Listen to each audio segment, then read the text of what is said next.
ఈరోజు నేనైతే నాయుడుపేట పక్కన శ్రీనివాసపురం దగ్గరికి అయితే వచ్చాను. ఈ శ్రీనివాసపురం స్టార్టింగ్లోనే పెద్ద ఆంజనేయ స్వామి విగ్రహం అయితే ఒకటి ఉంటుంది. ఈ విగ్రహం నాకు తెలిసి చాలా మందికి అయితే తెలిసి ఉంటుంది. ఎందుకంటే మనం నాయుడుపేట నుంచి సుళ్ళూరుపేటకి వెళ్ళే దారిలో మనకి రోడ్డు పక్కనే ఈ విగ్రహం అయితే కనిపిస్తుంది. ఈ విగ్రహానికి బ్యాక్ సైడ్ అయితే పెద్ద గుడి అయితే ఒకటి ఉంది. ఈ గుడి శ్రీ రాజరాజేశ్వర అమ్మవారి గుడి ఇది. ఈ గుడి లోపలికి మనం వెళ్ళామంటే మొత్తం 3 ద్వారాలు అయితే కనిపిస్తాయి.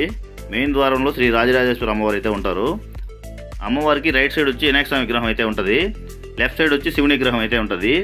ఈ గుడి లోపల 3 ద్వారాలు ఉండి 3 దేవుళ్ళు అయితే ఉంటారు. ఈ అమ్మవారి గురించి ఈ గుడి గురించి స్టోరీ కనుక్కుందాం అని చెప్పేసి పంతులు గారిని అయితే అడిగాను. పంతులు గారు అయితే చిన్న పిల్లోడు, ఆ అబ్బాయికి అయితే అంత స్టోరీ తెలియదు. తెలిసినా కూడా నాకైతే హిందీ రాదు. అబ్బాయి అయితే హిందీలో మాట్లాడుతున్నాడు. అందువల్ల అప్పటికి బయటకు వచ్చేసి తెలుగు వాళ్ళని అయితే ఒక 2-3 అయితే అడిగాను. వాళ్ళు ఉండి మాకైతే తెలియదు ఈ గుడి స్టోరీ, ఇంకా నేను అడగనని చెప్పారు.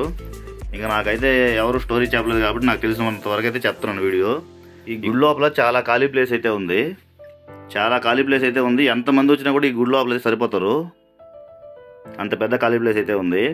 ఈ గుడిలో వాతావరణం అయితే చాలా ప్రశాంతంగా ఉంది. ఎందువల్ల అంటే చుట్టూరు చెట్లు ఎక్కువ ఉన్నాయి. పచ్చదనం ఎక్కువ ఉండడం వల్ల మనకు చల్లగా చాలా ప్రశాంతంగా అయితే ఉంటుంది ఇక్కడ వాతావరణం.